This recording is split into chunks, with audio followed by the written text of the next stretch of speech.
Friends, அழகே அழகு serial நீ வரப்போகிற எபிசோட்ஸ்க்கான ப்ரோமோ தான் அந்த வீடியோவில் பார்க்க போகிறோம். அடுத்தடுத்த சுவாரஸ்யங்களை தெரிஞ்சுக்க வீடியோவை ஸ்கிப் பண்ணாமல் கடைசி வரைக்கும் பாருங்கள். ரேவதிக்கு தெரியாது அப்படின்னு சொல்லிட்டாங்க பாக்யராஜுக்கு ப்ரமோஷன் கிடைச்ச விஷயம். ஆனால் தங்கராஜுக்கு அது சந்தேகமாக தான் இருக்குது. ஏற்கனவே ரேவதி விஷயத்தில் பாக்யராஜ் வந்து சப்போர்ட் பண்ணி பேசினது அவருக்கு ரொம்ப அவமானமாக இருந்துச்சு. அதுவும் நீ வீட்டுக்கு வா பார்த்துக்கலாம் அப்படின்னு தங்கராஜ் முன்னாடியே ரேவதியை கூப்பிட்டதெல்லாம் அவருக்கு உச்சக்கட்ட அவமானம் அப்படின்னு அவர் ஃபீல் பண்ணிட்டுருக்காரு. ஸோ இப்போ இப்படி ஒரு விஷயம் கிடைச்சா அவர் சும்மாவா விடுவார்? பொதுவாகவே பாக்யராஜுக்கு ஏதாவது நல்ல விஷயம் நடந்துச்சு அப்படின்னா அதை இவரால் ஏற்றுக்கவே முடியாது. பாக்யராஜும் மலரும் சந்தோஷமாகவே இருக்கக்கூடாதுன்னு நினைக்கிறவர்.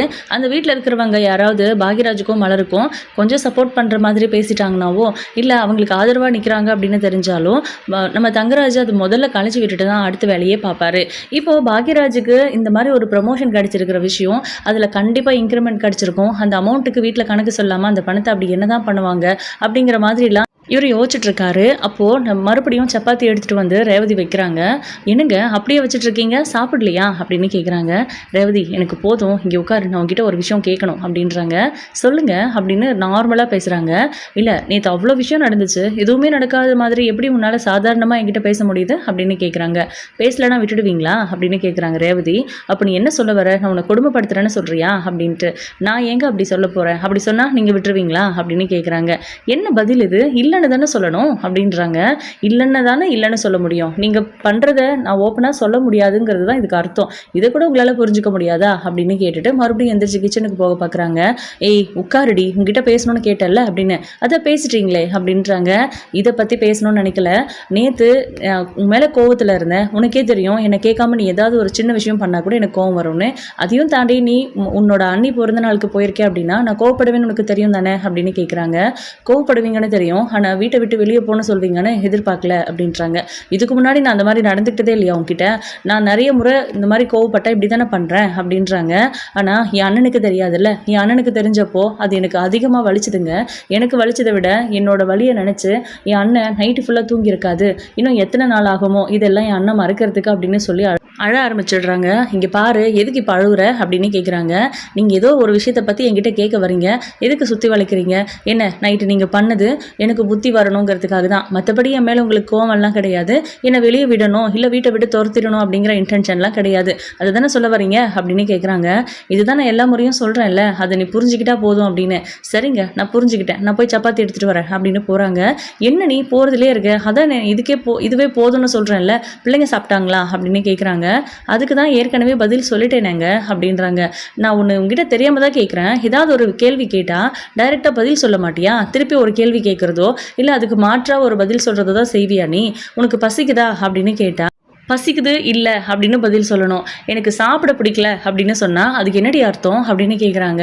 இது கூட புரிஞ்சுக்கலன்னா நான் என்னங்க பண்ணுறது அப்படின்றாங்க திரும்பவும். இப்போ கூட பதிலை சொல்ல மாட்டேங்கிறேன், நானும் புரிஞ்சுக்கணும்னு நினைக்கிறேன். என்ன தான் நினச்சிட்டு இருக்க நீ, உன் பிரச்சனை தான் என்ன அப்படின்னு கேட்குறாங்க. எல்லாரும் பார்க்குறவங்களுக்கு நான் தான் உன்னை டார்ச்சர் பண்ணுற மாதிரி தெரியும், ஆனால் நீ தாண்டி என்ன டார்ச்சர் பண்ணிட்டுருக்கேன், எந்த கேள்விக்கும் ஒழுங்காக பதில் சொல்கிறதில்ல அப்படின்னு. நீங்கள் நிறைய கேள்வி கேட்குறீங்க அப்படின்னு சொல்கிறாங்க. இப்போது பசங்களை மேலே கூட்டிகிட்டு போய் விட்டுட்டு வாப்போ, நான் உங்ககிட்ட பேசணும் அப்படின்றாங்க. இல்லைங்க, அவங்க விளையாடிட்டு இருக்காங்க, இங்கே இருக்கட்டும் அப்படின்னு சொல்கிறாங்க. எனக்கு துணி மடிக்கிற வேலை இருக்குது, நான் மேலே போகிறேன் அப்படின்னு ரேவதி மேலே போயிடுறாங்க. கொஞ்சம் நேரம் தங்கராஜ் உட்காந்துட்டு இருக்காரு. அவரால் அதை சாப்பிட முடியல, சப்பாத்தியை மென்று முழுங்க முடியல. எப்படியாவது இதை வாயில் வர வச்சிடணுமே அப்படின்னு ட்ரை பண்ணிட்டு இருக்காரு. தங்கராஜ் அவங்க வச்ச சப்பாத்தியவே சாப்பிடாம மேலே எந்திரிச்சு போகிறாரு. ரேவதி துணியெல்லாம் ஃபோல்ட் பண்ணிட்டு இருக்காங்க. என்ன ரேவதி, இன்னும் முடியல போல இருக்கு அப்படின்னு. ஆமாங்க அப்படின்றாங்க. சரி, எனக்கு ஒரு முக்கியமான வேலை இருக்குது, நான் வெளியில் போயிட்டு வந்துடுறேன் அப்படின்றாரு. என்னாச்சுங்க அப்படின்னு. நான் போயிட்டு வந்து சொல்கிறேன் அப்படின்றாரு. சரிங்க அப்படின்னு சொல்லிடுறாங்க ரேவதியுமே. இப்போ பார்த்தீங்கன்னா தங்கராஜ் வெளியில் போனவர் ரொம்ப நேரம் கழிச்சு தான் வராரு. அதுக்குள்ளே நம்ம ரேவதி என்ன பண்ணுறாங்கன்னா மலருக்கு ஃபோன் பண்ணி நடந்த விஷயத்தை பற்றி சொல்லிடுறாங்க. என் புருஷனுக்கு அண்ணனுக்கு ப்ரமோஷன் கிடைச்ச விஷயம் தெரிஞ்சிருச்சு, ஒருவேளை இன்சென்டிவ் கிடைச்சது, அண்ணன் உங்களுக்கு பணம் கொடுத்தது, உங்களுக்கு துணி வாங்கிட்டு வந்தது, இதெல்லாம் எதுவுமே தெரியாது. அன்றைக்கி வேறு நீங்கள் துணியை மறைச்சி எடுத்துகிட்டு போனீங்க, பார்த்துருந்தா கண்டிப்பாக கேட்டிருப்பாங்க அப்படின்னு நம்ம அதை கேஷுவலாக விட்டுட்டோம். ஆனால் எனக்கு என்னமோ பயமாக இருக்கா, நீ அன்னைக்கிட்ட சொல்லி வீட்டில் சொல்லிட சொல்கிறீங்களா அப்படின்றாங்க. என்ன இப்படி சொல்கிற ரேவதி அப்படின்னு அவங்க ஷாக் ஆகுறாங்க. அண்ணி, எனக்கு என்ன பண்ணுறதுன்னு தெரியல.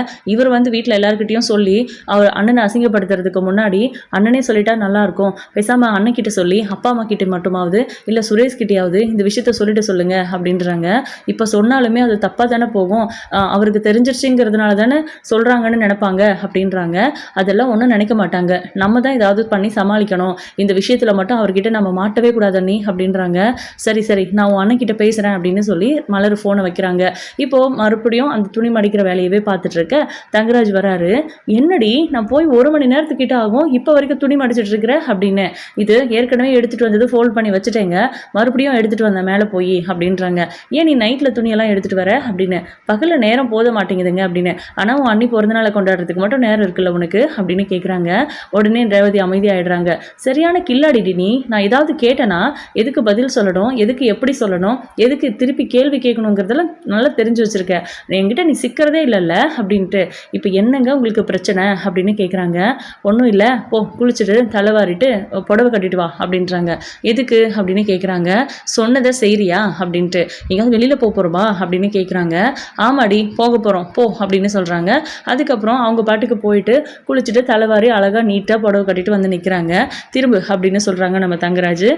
என்னங்க ஆச்சு உங்களுக்கு, இன்றைக்கி வித்தியாசமாக நடந்துக்கிறீங்க அப்படின்னு. திரும்புன்னு சொல்கிறேன்ல, திரும்ப அப்படின்னு சொல்லிட்டு அந்த அவர் வாங்கிட்டு வந்திருக்காரு பூ, அதை எடுத்து அவங்க தலையில் வைக்கிறாங்க. என்னங்க மல்லிகைப்பூ வாசனை அப்படின்ட்டு கண்ணாடியில் பார்த்தா நிஜமாவே மல்லிகைப்பூ. ஐயோ எனக்கு எவ்வளோ பிடிக்கும் தெரியுமா, நீங்கள் வாங்கி கொடுத்ததெல்லாம் எவ்வளோ நாள் ஆச்சு, ரொம்ப தேங்க்ஸுங்க அப்படின்னு சொல்கிறாங்க. இந்த பூ உனக்கு ரொம்ப பிடிக்கும் தானே அப்படின்னு.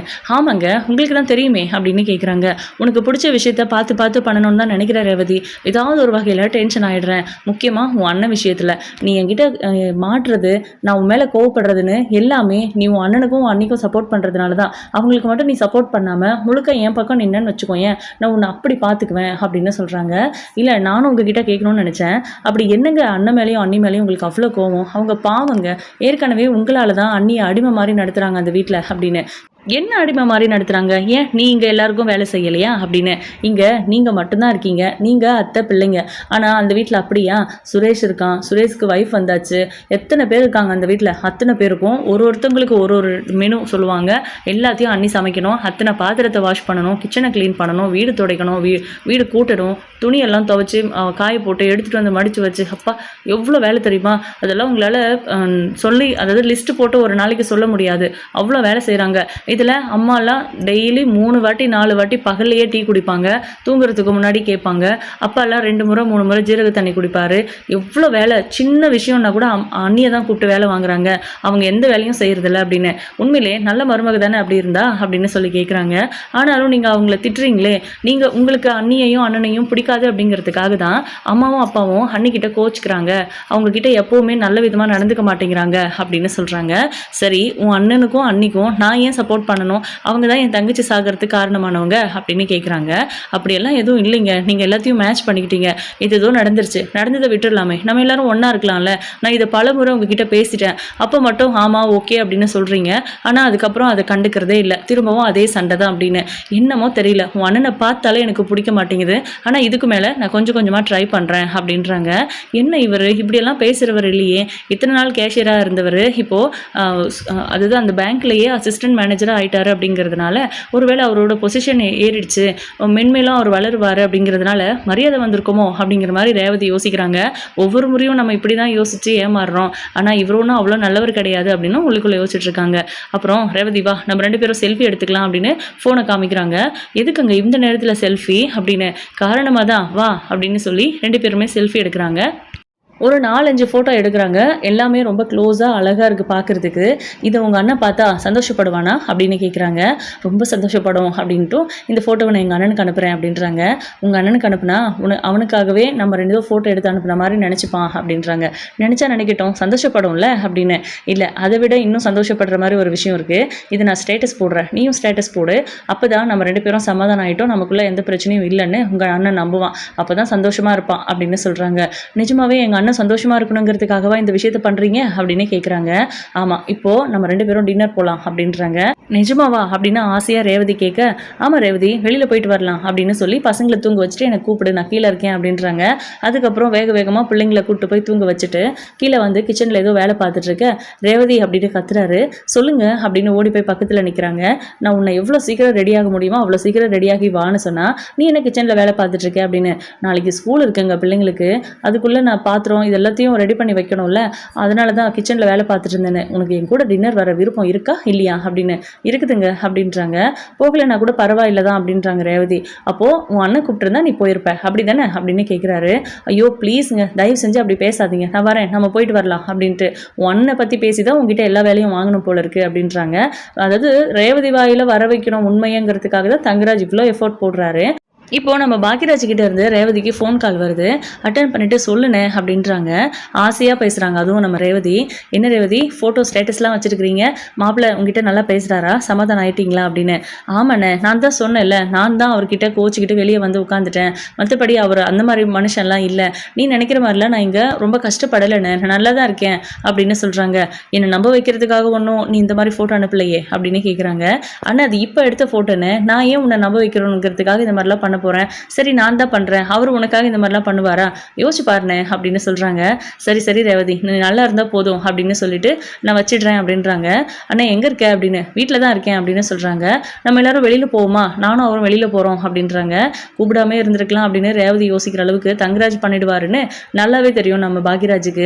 இல்லை இல்லை, உன் அண்ணி சமைச்சிட்டா, இதுக்கு மேலே வெளியில் போய் சாப்பிட்டோம்னா சமைச்சதெல்லாம் என்ன பண்ணுறதுன்னு கேட்டு கேள்வி கேட்பா, பயங்கரமாக அவள் என்கிட்ட கோச்சுப்பா, அதனால் நீங்கள் போயிட்டு வாங்க 2 பேரும் அப்படின்னு சொல்கிறாங்க. சரிண்ணே அப்படின்னு சொல்லிட்டு ஃபோனை வச்சிடுறாங்க. இப்போ நம்ம 2 பேரும் டின்னர் போகிறோங்கிறத உன் அண்ணனுக்கு அப்டேட் பண்ணணும், அதுக்காக தானே அப்படின்றாங்க. என்ன அதுக்காக தானே, அவர் தானே என்னை கால் பண்ணார் அப்படின்றாங்க. பரவாயில்ல இருக்கட்டும், அப்படி ஒன்றும் அண்ணன் தங்கச்சிக்குள்ளே பாசம் இருக்கக்கூடாது, நீங்கள் 2 பேர் பேசிக்க கூடாதுங்கிற அளவுக்கெல்லாம் நான் மோசமானவன் கிடையாது, என்கிட்ட சொல்லிட்டு பண்ணுங்கிறது மட்டும்தான் என்னோட கோவம், சரியா வா போகலாம் அப்படின்ட்டு 2 பேரும் கிளம்பி போகிறாங்க. அங்கே சுரேஷை வர வச்சுருக்காங்க.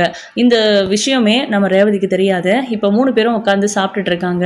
சுரேஷ் நீ வர்றதே எனக்கு தெரியாது அப்படின்னு ரேவதி கேட்குறாங்க. வந்தால் என்ன இப்போ அப்படின்னு தங்கராஜ் கேட்குறாரு. இல்லைங்க சொன்னேன் அப்படின்னு சொல்லிட்டு. ஆமாம் உனக்கு உன் அண்ணன் ஏதாவது வீட்டில் சொன்னானடா அப்படின்னு சுரேஷை கேட்குறாரு. எதை பற்றி அப்படின்னு. உன் அக்காவுக்கும் எனக்கும் சண்டை அப்படின்றாங்க. ஓ சண்டை பிடிச்சி ஒன்று சேர்ந்ததுனால தான் ஃபோட்டோ எடுத்து ஸ்டேட்டஸ் போட்டு வச்சுருக்கீங்களா அப்படின்னு கலாய்க்கிறாரு. டே நீ வேறடா அப்படின்னு சொல்லிட்டு, நேற்று உன் அண்ணன் வந்து எனக்கு அறிவுரை சொன்னான், அது மட்டுமா உன் அக்காவை வா வீட்டுக்கு போகலாம், உனக்காக நான் இருக்கேன், நம்ம குடும்பம் இருக்குன்னு சொல்லி என் கூட அவள் சண்டை போட்டுட்டா எங்களுக்குள்ள பிரச்சனைங்கிறதுக்காக அவளை ஒரேடியாக அவங்க வீட்டுக்கு கூப்பிட்டு போகிறதுக்கு அவன் பிளான் பண்ணான். ஆனால் ரேவதி நான் வரல, என் புருஷன் தான் முக்கியம்னு சொல்லிட்டா. எவ்வளோ பெரிய விஷயம் என் பொண்டாட்டி இப்படி எல்லாம் சொன்னது, என்ன இருந்தாலும் அண்ணன் தான் முக்கியம்னு சொல்கிறவ அவன் கூட போயிடுவான்னு நினச்சேன், ஆனால் போகலை அப்படின்ற மாதிரிலாம் சொல்லிட்டு இருக்காங்க. இவ்வளோ நடந்திருக்கு, அண்ணன் இதை பற்றி மூச்சு கூட விடலை அப்படின்றாங்க. அவன் எதை தான் சொல்கிறான், அவனுக்கு ஆஃபீஸில் ப்ரொமோஷன் கிடச்சிருக்கு அது தெரியுமா அப்படின்றாங்க. போச்சுடா அப்படின்ட்டு ரேவதி காட்டு பார்க்குறாங்க. எங்க இப்போ இதெல்லாம் பேசணுமா அப்படின்ட்டு. பார்த்தியாடா இவளுக்கு ஏற்கனவே இந்த விஷயம் தெரியுன்றது எனக்கு தெரியும், ஆனால் தெரியவே இல்லை அப்படின்னா அப்படியே மழுப்புறாடா, எப்படியாவது உண்மையை சொல்லுவாளான்னு பார்க்குறேன், சொல்ல மாட்டேங்கிறா அப்படின்னு சொல்லிட்டு இருக்காங்க. அண்ணனுக்கு ப்ரொமோஷன் கிடச்சிருச்சா அப்படின்னு. ஆமாடா இப்போ உன் அண்ணன் அசிஸ்டன்ட் மேனேஜரா, லோன் டிபார்ட்மெண்ட் எல்லாத்தையும் அண்ணன் தான் பார்த்துக்கிறானா, கண்டிப்பாக இன்க்ரிமெண்ட் இருக்கும், வர்ற சம்பளத்தை அப்படியே வீட்டுக்கு செலவழிச்சிடுறேன், ₹1 என்கிட்ட நிற்கிறது இல்லை, நிறைய கடனில் இருக்கேன் அப்படின்னு அண்ணன் என்னமா பேசுவான். ஆனால் இப்போது 2 மாதம் ஆச்சு ப்ரொமோஷன் கிடச்சி, அந்த அமௌண்ட் எல்லாம் அதாவது 2 மாதம் சம்பளத்தில் இன்க்ரிமெண்ட்டாக வந்த காசை என்ன தான் பண்ணியிருப்பாங்க அவங்க 2 பேரும் சம்பாதிச்சு, அந்த இன்க்ரிமெண்ட் வந்த அமௌண்ட்டை மட்டும் தனியாக பிரித்து எடுத்துகிட்டு போய் பொண்டாட்டிக்கிட்ட கொடுக்குறான். அவன் என்னடா நடக்குது அந்த வீட்டில், எல்லாரும் ஒத்துமையாக இருக்கணும்னு மாமா சொல்லிட்டு இருப்பாரு, இதெல்லாம் நல்லவா இருக்குது அப்படின்னு சொல்லிட்டு இருக்காங்க. அப்போ ரேவதி இருந்துட்டு, இல்லை நான் தெரியாமல் தான் கேட்குறேன், சுரேஷ் மட்டும் என்னை சம்பாதிக்கிறத அப்படியே எடுத்துகிட்டு போய் வீட்லையா கொடுக்குறான், அவனோட பணத்தை அவனே தானே வச்சுக்கிறான் அப்படின்றாங்க. அது உனக்கு தெரியாது இல்லை விஷயமே அப்படின்னு சொல்லி நம்ம சுரேஷ் சொல்ல வராரு. மச்சான் அப்படின்னு சொல்லிட்டு சொல்ல வேண்டாம்னு சொல்லிடுறாங்க. அதாவது சுரேஷ் சம்பாதிக்கிற பணத்தை எல்லாம் தங்கராஜ் கிட்ட கொடுத்து சேர்த்து வச்சுருக்காங்க. ஏன்னா இது தங்கராஜோட பிளானு. ஒட்டுமொத்த பணத்தையும் தங்கராஜ் வாங்கி வச்சுக்கிட்டு சுரேஷ்க்கு ஏதாவது ஒரு பெரிய பிஸ்னஸ் பண்ணி கொடுக்கணும், பிஸ்னஸ் மேன் ஆகணும், இந்த ஜாப் போலீஸ் ஜாபுங்கிறதெல்லாம் ஜஸ்ட் ஒரு கௌரவத்துக்காக மட்டும்தான், மற்றபடி சம்பாதிக்கிறதுக்கு ஒரு பிஸ்னஸ் ரெடி பண்ணணுங்கிறது தான். அதுக்காக நீ சம்பாத்தியத்தை அப்படியே சேர்த்து வச்சு நான் உனக்கு பிஸ்னஸ் ரெடி பண்ணி கொடுத்தேன்னு யாரும் சொல்லிடக்கூடாது, நீயே ஒரு பிஸ்னஸ் மேன் ஆகணும் அப்படிங்கிற மாதிரிலாம் பயங்கரமாக பிரெயின் வாஷ் பண்ணி சுரேஷோட சேலரி எல்லாம் அவர் வாங்கி வச்சிருக்கிறாரு. இது வந்து நம்ம ராகவனுக்கு லக்ஷ்மிக்கு மட்டும்தான் தெரியும், மற்ற யாருக்குமே தெரியாது. சுரேஷோட சேலரி பற்றி ஏதாவது பேசினா அவங்க அமைதியாக இருக்கிறதுக்கு காரணமும் இதுதான். அட்லீஸ்ட் அவன் ஒருத்தனாவது நல்ல பெரிய ஆளாக இருக்கட்டுமே, மாப்பிள்ளை கூட சேர்ந்து பிஸ்னஸ் கூட பண்ணட்டுமே அப்படிங்கிற மாதிரி நினைக்கிறாங்க. பாக்கியராஜை பற்றி யோசிக்காததுக்கு காரணம் அவன் நம்மளை எதிர்த்து ஒரு கல்யாணம் பண்ணிக்கிட்டான், அவனே எல்லாத்தையும் பார்க்கட்டும், அவனே சுமக்கட்டும் அப்படின்னு நினைக்கிறது. ஸோ இது எல்லாமே வந்து ரேவதிக்கு தெரியாது. தங்கராஜ், சுரேஷ், ராகவன், லக்ஷ்மி இவங்க 4 பேருக்குள்ள மட்டும் இருக்கிற விஷயம். இப்போ பார்த்தீங்கன்னா சாப்பிட பிடிக்கல ரேவதிக்கு. அங்கே உட்காந்து போகலாம் அப்படின்றாங்க. இல்லை நீ இன்னைக்கு உன் தம்பி கூட வீட்டுக்கு போ, காலையில் நான் வந்து கூப்பிட்டுக்கிறேன் அப்படின்னு சொல்கிறாங்க. நிஜமாவா சொல்கிறீங்க அப்படின்ட்டு ரேவதி கேட்குறாங்க. எப்படான்னு இருக்கல்ல அப்படின்ட்டு. சரி சரி நான் போகலை அப்படின்றாங்க. இல்லை நான் நிஜமாக தான் சொல்கிறேன், நான் கொஞ்சம் வெளியில் போக வேண்டிய வேலை இருக்குது, பிள்ளைங்கள அம்மாவை பார்த்துக்க சொல்லிடுறேன், இல்லாட்டினா நீயும் சுரேஷும் போய் பிள்ளைங்களை கூப்பிட்டுட்டு உங்கள் வீட்டுக்கு போயிடுங்கன்னு, அவங்க நல்லா தூங்கட்டுங்க, காலையில் நான் வந்து கூப்பிட்டுக்கிறேன் அப்படின்றாங்க. உனக்கு ஒன்றும் அந்த சிரமம் தேவையில்லை, நான் அம்மா கிட்ட சொல்லியிருக்கேன், ஒரு பொம்பளையை வர சொல்லியிருக்கேன் வீட்டு வேலைக்காக, இனிமேல் வீட்டு வேலையெல்லாம் அந்த பொம்பளை பார்த்துப்பா, நீ மகாராணி மாதிரி இருக்கலாம் சரியா அப்படின்னு சொல்கிறாங்க. எதுக்குங்க தேவையில்லாமல் அப்படின்னு. இல்லை இல்லை என்ன இருந்தாலும் சின்ன சின்ன வீட்டிலலாம் கூட வேலைக்காரருக்கு வேலை செய்கிறதுக்கு ஆள் வச்சுருக்காங்க, நம்ம வீட்டில் நீயே சமைச்சிக்கிட்டு இருக்கிற, அதனால தான் அதுக்கு ஒரு விடிவு காலம் வேணுங்கிறதுக்காக நான் வந்து வேலைக்கு ஆள் வச்சுட்டேன், நீ ஒன்றும் கவலைப்படாத, நீ ஜாலியாயிரு அப்படிங்கிற மாதிரி சொல்லிட்டு தங்கராஜ் எந்திரிச்சு கிளம்பி போயிடுறாரு. இப்போது பிள்ளைங்களை ஸ்கூலுக்கு அனுப்பிட்டு அவங்க தங்கராஜ் வந்து காலையில் அங்கே வந்து ரேவதியை கூப்பிட்டுக்கிற மாதிரி இப்படி தான் பிளான் பண்ணியிருக்காங்க. ரேவதி வீட்டுக்கு போயிட்டாங்க. அங்கே என்ன நடக்குதுன்னே புரிஞ்சுக்க முடியல. ஏன் இந்த நேரத்தில் கூட்டிகிட்டு வந்திருக்கான்னு எல்லாருமே கேட்குறாங்க. நடந்த விஷயத்தை பற்றி சொன்னால் யாரும் நம்ப மாட்டேங்கிறாங்க. முக்கியமாக பாக்கியராஜ், என்னடா நடந்துச்சு உண்மையை சொல்லுடா அப்படின்னு. நீ மட்டும் உண்மையை சொல்கிறியானே அப்படின்னு கேட்குறாங்க. அதுக்கப்புறம் தான் ரேவதிக்கும் தங்கராஜுக்கும் நடந்த பிரச்சனையை பற்றி நம்ம பாக்கியராஜ் போனது பேசினதுன்னு எல்லாத்தையுமே நம்ம சுரேஷ் வந்து எல்லாரும் முன்னாடி போட்டு உடைக்கிறாரு. ரேவதிக்கு கடுப்பாயிடுது. இதுக்கு தானடா நான் உன் கூட வந்தது அப்படின்னு கேட்குறாங்க. ஒரு பிரச்சனை நடந்துருச்சு, வீட்டில் இருக்கிறவங்களாம் நிம்மதியாக இருக்கட்டும், அதே நினச்சிட்டு இருக்க வேண்டாம், அது சரியாயிடும்னு சொல்லி தான் நான் இதை பற்றி சொல்லாமல் இருந்தேன் அப்படின்னு நம்ம பாக்கியராஜ் எல்லாருக்கிட்டையும் சொன்னாலும் அது சமாதானமே ஆக மாட்டேங்கிறாங்க. சரி ஓகே, இந்த விஷயத்தை இப்படியே விட்டுடுங்க, நாளைக்கு மாப்பிள்ளை வரட்டும் நான் பேசிக்கிறேன் அப்படிங்கிற மாதிரி ராகவன் சொல்லிடுறாரு. அடுத்த நாள் காலையில் 11 மணி ஆச்சு, 12 மணி ஆச்சு, லஞ்ச் டைமாக ஆயிடுச்சு, அவர் வரவே இல்லை. சுரேஷ் வந்து நான் ஃபோனில் பேசிட்டேன் அவர்கிட்ட, வராராம் அப்படின்னு மட்டும் சொல்லிட்டாங்க. ஆனால் அவங்க வரவே இல்லை. ரேவதி மட்டும் ஒரு மாதிரி டல்லாகவே இருக்காங்க. என்னாச்சுன்னு கேட்டால் அவங்க எந்த பதிலும் சொல்லலை. மறுபடியும் கேட்டதுனால அவர் வரமாட்டார், இனிமேல் நான் இங்கே தான் இருக்கணும், என் பிள்ளைங்களை பார்க்கறதுக்கு கூட நான் அந்த வீட்டுக்கு போகக்கூடாதுன்னு சொல்லிட்டாரு அப்படின்றாங்க. என்ன நடந்துச்சு அப்படின்னு கேட்குறாங்க. என்னை எதுவும் கேட்காதீங்க, ஆனால் நான் பெற்ற பிள்ளைங்களை மட்டும் என்கிட்ட சேர்த்துடுங்க, எனக்கு அவர் கூட வாழலைனா கூட பரவாயில்லை அப்படின்லாம் ரேவதி சொல்கிறாங்க. அப்போ ஏதோ பெருசாக நடந்திருக்கு, ரேவதி மறைக்கிறா, சொல்லுடா பாக்கியராஜ் நீயாவது அப்படிங்கிற மாதிரி சொல்லிட்டு இருக்க. கரெக்டாக நம்ம தங்கராஜ் வராரு. தங்கராஜ் வீட்டுக்குள்ளே நுழையும் போது இவங்க எல்லாரும் ஒரு மாதிரி பதறாங்க. என்ன நடக்குதுங்க அப்படின்னு சொல்லிட்டு. இல்லை நீங்கள் வந்து ரேவதி மேலே கோச்சிக்கிட்டீங்க, இனிமேல் வீட்டுக்கு கூப்பிட்டு போக மாட்டீங்க, வீட்டு வேலைக்கெல்லாம் ஆள் வச்சுட்டீங்க, அதனால ஏதோ பிளான் பண்ணி அவளை இங்கே அனுப்பிட்டீங்க அப்படிங்கிற மாதிரியும் சும்மா பொய் சொல்கிறீங்க, வந்து கூப்பிட்டு போகிறேன்னு சொன்னதெல்லாம் போய் இனிமேல் நீங்கள் அவளை கூட்டிகிட்டு போக மாட்டீங்க, அவள் தனியாக தான் இருக்கணும், என் பிள்ளைங்களை என் கூட சேர்த்து வச்சுடுங்க அப்படின்லாம் அழுவுறா. என்ன மாப்பிள்ளை இதெல்லாம் அப்படின்னு கேட்குறாங்க. யார் அப்படி சொன்னது அப்படின்னு கேட்குறாங்க. நான் தான் சொன்னேன் அப்படின்றாங்க ரேவதி. இல்லை உனக்கு யார் அப்படி சொன்னது அப்படின்னு கேட்குறாங்க. நீங்கள் தானேங்க ஃபோனில் பேசுனீங்க, என்கிட்ட அந்த மாதிரி சொன்னீங்க, இனிமேல் அந்த வீட்டுக்கெல்லாம் உன்னால் வர முடியாது அப்படி இப்படின்னு எதோ சொன்னீங்களே அப்படின்னு கேட்குறாங்க. ரேவதி போய் சொல்ல மாட்டாங்கன்னு நம்ம பாக்கியராஜுக்கு தெரியும் இல்லையா, அப்பா அவர் சொல்லியிருக்காருன்னு அர்த்தம். ஆனால் நான் அப்படி சொல்லவே இல்லை மாமா, இப்படி தான் என்னை குற்றவாளி ஆக்குறா எல்லா இடத்துலையும். நான் ரேவதியை எவ்வளோ நேசிக்கிறேன்னு உங்களுக்கு எல்லாருக்கும் தெரியும்ல, பாருங்க இப்படி தான் எப்போவுமே என்னை புரிஞ்சுக்கிறதே கிடையாது. நான் என்ன சொன்னேன்னு தெரியல, வீட்டு வேலை செய்கிறதுக்கு ஆள் வச்சுருக்கேன், நீ கவலைப்படாத, ரெஸ்ட் எடு, 2 நாள் வரல நான் கூட பரவாயில்லைன்னு தான் சொன்னேன், மற்றபடி நான் வரவே மாட்டேன், உன்னை கூப்பிட்டு போக மாட்டேன்னு தான் சொல்ல. பிள்ளைங்க கேட்டுகிட்டே இருப்பாங்க, ஈவினிங் வந்த உடனே கேட்பாங்க, ஸ்கூலுக்கு போகும்போதே அடம் பிடிச்சாங்களாம், அதான் கூட்டிகிட்டு போயிடலான்னு வந்தேன், அதுக்குள்ளே இங்கே இவ்வளோ பெரிய பஞ்சாயத்து அப்படின்னு சொல்கிறாங்க. சும்மா நடிக்கிற வேலையெல்லாம் வச்சுக்காதீங்க, ஏதோ தப்பாக நடந்திருக்கு அப்படின்றாங்க. என்ன தப்பாக நடந்திருக்கு அப்படின்னு பாக்கியராஜ் தங்கராஜ் கேட்குறாரு. அப்போ பாக்கியராஜ் இருந்துட்டு, ரேவதி போய் சொல்ல மாட்டா, அவள் சொல்கிற மாதிரி நீங்கள் ஏதோ பேசியிருக்கீங்க, அதை அவள் வீட்டில் சொல்லிட்டான உடனே உங்களுக்கு பயம் வந்துடுச்சு, அதான் மாற்றி பேசுகிறீங்கன்னு. யாருக்கு பயம் அப்படின்னு சொல்லி உடனே சட்டையை பிடிக்கிறாங்க. 2 பேரும் அடிச்சுக்கிற அளவுக்கு. பாக்கியராஜ் எதுவும் பண்ணுறதில்ல, அவரை பிடிச்சி தள்ளுறாங்க, அடிக்கிறாரே அப்படின்னு சொல்லி தான் பிடிச்சி தள்ளுறாங்க. அவர் கீழே போய் விழுந்துடவும் உடனே எல்லாருக்கும் கோவம் வந்துடுது, மாப்பிள்ளையை பிடிச்சி தள்ளி விட்டுட்டாங்களே அப்படின்னு சொல்லி சட்டையெல்லாம் பிடிச்சி பிச்சு அவங்கள அவமானப்படுத்துகிறாங்க நம்ம தங்கராஜ். உடனே நம்ம மலர் எப்பவுமே பொறுமையாக தான் இருப்பாங்க, இந்த முறை எல்லாரும் முன்னாடி இவ்வளோ அவமானப்படுத்திட்டாங்கன்ற கோபத்தில் என்ன நினச்சிட்டு இருக்கீங்க நீங்கள், என்ன நடக்குதுங்க அப்படின்னு சொல்லிட்டு சட்டையை பிடிச்சிடுறாங்க போயிட்டு. அதாவது நம்ம மலர் வந்து தங்கராஜோட சட்டையை பிடிச்சிடுறாங்க. எல்லாருக்குமே பயங்கர அதிர்ச்சி ஆயிடுது. மலர் என்ன பண்ணிட்டு இருக்கிற அப்படின்னு சொல்லி கோபமாக கேட்குறாங்க நம்ம ராகவன். அப்போ தான் சட்டையிலேருந்து கையை எடுக்கிறாங்க. என்னை மன்னிச்சிடுங்க, நானும் எவ்வளோ நேரம் தான் பொறுமையாக இருக்க முடியும், நானும் இந்த வீட்டுக்கு வந்ததுலேருந்து பார்க்குறேன், என் புருஷனை மட்டும் உங்களுக்கு எல்லாருக்குமே கேவலமாக போச்சா, ஆரம்பத்துல இருந்தே அவரையும் என்னையும் பார்த்தாலே இவருக்கு பிடிக்காது. எங்களை ஏதாவது ஒரு வகையில் கஷ்டப்படுத்தணும்னு நினைக்கிறாங்க. இப்போ வரைக்கும் அவர் சம்பாதிக்கிற அத்தனையும் இங்கே வீட்டுக்கு தானே கொட்டி கொட்டி செலவு பண்ணிட்டு இருக்காரு. இவ்வளோ கடனில் இருக்காருன்னு தெரியுமா உங்களுக்கு? என்னோட நகை, எங்கள் அம்மா எனக்காக கொடுத்த வீட்டு இடம்னு எல்லாத்தையுமே இந்த வீட்டுக்காக தானே பண்ணியிருக்கேன். ஆனால் கொஞ்சம் கூட இறக்கமே வராதா? எங்களை புரிஞ்சுக்கவே மாட்டீங்களா அப்படின்லாம் சொல்லி அழுகுறாங்க. அத்தை, எல்லாமே நடிப்பு. இவங்க இது மட்டும் இல்லை, இன்னும் நிறைய விஷயங்களை பண்ணிட்டு இருக்காங்க. உங்கள் பையனுக்கு 2 மாதம் ஆச்சு ப்ரொமோஷன் கிடச்சி. இந்நேரம் 2 சேலரி வாங்கியிருக்கணும். ஆனால் ப்ரொமோஷன் கிடைச்சப்போ இன்க்ரிமெண்ட்னு ஒரு அமௌண்ட் வந்திருக்கும். அதெல்லாம் உங்கள் பையன் என்ன பண்ணான்னு கேட்டு சொல்லுங்கள். என்னமோ இந்த வீட்டுக்கே உழைச்சி கொட்டுறோன்னு சொல்லி இப்போ தான் மலர் சொன்னால. ஆனால் அதெல்லாம் எந்த அளவுக்கு உண்மைங்கிறது பார்த்துக்கோங்க. குடும்பம் உடையிறதெல்லாம் இப்படி தான். எல்லாமே பாக்யராஜுக்கு ஒன்றும் தெரியாது.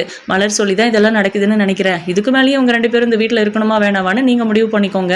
நான் என் பொண்டாட்டியை கூப்பிட்டு போகிறேன் அப்படின்னு ரேவதியை கூப்பிட்டு தங்கராஜ் கிளம்பிடுறாரு. இப்போது நம்ம தங்கராஜ் சொன்ன விஷயங்களை நம்ம ராகவன் இருந்துட்டு நம்ம பாக்யராஜ்கிட்டையும் மலர்கிட்டையும் கேட்குறாங்க. மாமா, அது இல்லை, அவர் ஏதோ தப்பாக சொல்கிறாரு, நீங்கள் அதெல்லாம் தப்பாக எடுத்துக்காதீங்க அப்படின்னு சமாளிக்க பார்க்குறாங்க. நம்ம பாக்யராஜும் அதுதான் சமாளிக்கிறது தான் ட்ரை பண்ணுறாரு. நான் அதெல்லாம் உங்ககிட்ட கேட்கல. அதாவது பாக்யராஜ், உனக்கு ப்ரமோஷன் கிடைச்சது உண்மையா அப்படின்னு கேட்குறாங்க. ஆமாப்பா அப்படின்னு சொல்கிறாங்க. எவ்வளோ நாள் ஆச்சு அப்படின்னு கேட்டால் 2 மாதம் ஆச்சு, 2 சேலரி வாங்கிட்டேன் அப்படின்னு. இன்க்ரிமெண்ட் கிடைச்சது உண்மையா அப்படின்னு. ஆமாம், இன்க்ரிமெண்ட் கிடைச்சிச்சு அப்படின்னு சொல்கிறாங்க. அதோட சரி, இதுக்கு மேலே எதுவுமே ராகவன் பேசுறதில்ல. அப்போது நீங்கள் உங்களுக்குன்னு தனியாக பணம் எடுத்து வைக்க ஆரம்பிச்சிட்டீங்க அப்படி தானே அப்படின்னு கேட்குறாங்க. அது மட்டும் இல்லை, சுரேஷோட கல்யாணத்துக்கு நீங்கள் பண்ணின செலவு அது எல்லாத்தையுமே நீங்கள் கணக்கு வச்சுருக்கிறீங்க, கடன் ஆயிடுச்சுன்னு சொல்லி காமிக்கிறீங்க அப்படின்லாம் சொல்லி எக்கத்தக்கமாக திட்டுறாங்க. ஏமாம்மா, எங்கள் பக்கம் இருக்கிறது எதுவுமே கேட்க மாட்டிங்களா அப்படின்னாலும் யாரும் எந்த விளக்கமும் எனக்கு சொல்ல வேண்டாம் அப்படின்னு சொல்லிட்டு ராகவன் யோசிக்கிறாரு. இந்த விஷயத்தில் என்ன முடிவு எடுக்க போகிறாருன்னு வெயிட் பண்ணி பார்க்கலாம். ஒருவேளை மலரையும் நம்ம பாக்யராஜையும் வீட்டை விட்டு போக அப்படின்னு சொல்லிடுவாங்களா, இல்லை வேறு ஏதாவது ட்ராமா பண்ணி அந்த பணத்துக்கும் சேர்த்து ஏதாவது பிளான் பண்ணி புடுங்கிக்க போகிறாங்களா அப்படிங்கிறதெல்லாம் வெயிட் பண்ணி பார்க்கலாம். உங்களோட கருத்துக்களை கமெண்ட் பாக்ஸில் மறக்காமல் சொல்லுங்கள். இந்த வீடியோ உங்களுக்கு பிடிச்சிருந்தது அப்படின்னா லைக் பண்ணுங்கள், ஷேர் பண்ணுங்கள். தேங்க்யூ.